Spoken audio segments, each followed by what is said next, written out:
ഞാൻ കരയാതിരിക്കാൻ ഒരുപാട് പാടുണ്ട്. കാരണം കഴിഞ്ഞ നൂറ്റാണ്ട് കാലമായി എന്നെ നടത്തുന്ന ഇന്ധനവും എൻ്റെ ഊർജവും എൻ്റെ എല്ലാം നിങ്ങളാണ്.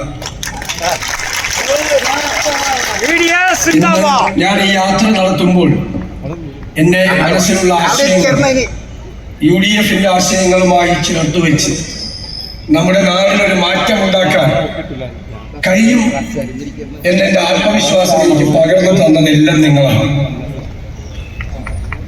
ഞാൻ ഒന്നുമല്ലാതെ രാഷ്ട്രീയത്തിൽ നിൽക്കുന്ന സമയത്തും നിങ്ങളുടെ പ്രിയപ്പെട്ട കുടുംബത്തിലെ ഒരു അംഗമായി നിങ്ങളെന്നെ വാത്സല്യത്തോടുകൂടി ചേർത്ത് പിടിച്ചിട്ടുണ്ട്. എവിടെ പോയാലും ഞാൻ കരയ്ക്ക് പിടിച്ചിട്ട മീനിനെ പോലെയാണ്. എനിക്ക് അവസാനം ഇവിടെ എത്തണം.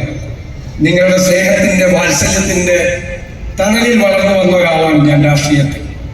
അതുകൊണ്ട് ഈ യാത്ര വളരെ നിർണായകമായ കേരള രാഷ്ട്രീയത്തിൽ വലിയ മാറ്റങ്ങൾ ഉണ്ടാക്കേണ്ട ഈ യാത്രയുമായി ഞാൻ ഇവിടെ വരുമ്പോൾ ഞാൻ വീണ്ടും നിങ്ങൾ എനിക്ക് നൽകുന്ന ഈ മുഴുവൻ പിന്തുണയുമായിട്ടാണ് ഞാൻ വീണ്ടും യാത്ര തുടരുന്നത്. നമുക്കറിയാം, കേരളത്തിലെ ജനങ്ങളുടെ ഹൃദയാഭിലാഷങ്ങൾ യാഥാർത്ഥ്യമാക്കേണ്ട ചുമതലയാണ് നമുക്കുള്ളത്.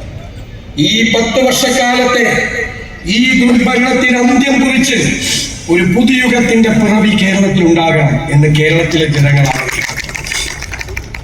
നമുക്കറിയാം, സമസ്ത മേഖലകളിൽ തകർത്തിരിക്കുകയാണ്. എല്ലാ മേഖലകളും.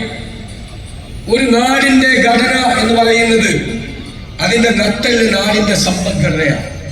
ആ നട്ടെല്ലിനെ തകർക്കുകയാണ്. അടുത്ത മാസം ബഹുമാനപ്പെട്ട മുഖ്യമന്ത്രി ശ്രീ പിണറായി വിജയൻ അധികാരത്തോട് സലാം പറയും.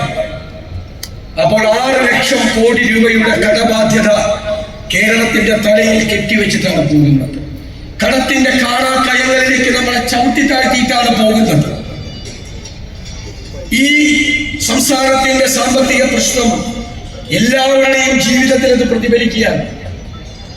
ഒരു ജപ്തി നോട്ടീസ് കിട്ടാത്ത ആരെങ്കിലും ഉണ്ടോ? ജപ്തി നോട്ടീസുകൾ കേരളം മുഴുവൻ പ്രവഹിക്കുകയാണ്. കടക്കെണിയിലാണ് ആളുകളെല്ലാം. എല്ലാ സ്ഥാപനങ്ങളും തകരുകയാണ്. വൈദ്യുതി ബോർഡ് നമ്മുടെ കാലത്ത് ലാഭത്തിലുണ്ടാക്കിയതാണ്. 22 പൈസ കുറച്ചു കൊടുത്തതാണ് ഒരു യൂണിറ്റിന്. ഇപ്പോൾ 50,000 കോടി രൂപയുടെ കടമാണ്. 4 പ്രാവശ്യം വൈദ്യുതി ചാർജ് കൂട്ടി. ആശുപത്രിയിൽ മരുന്നില്ല. മെഡിക്കൽ സർവീസസ് കോർപ്പറേഷൻ കൊടുക്കാനുള്ളത് കൂടിയാണ്. മാവേലി സ്റ്റോറിൽ സാധനങ്ങളില്ല. സപ്ലൈകോയ്ക്ക് കൊടുക്കാനുള്ളത് കൂടിയാണ്. KSRTC തകരാറിലായി.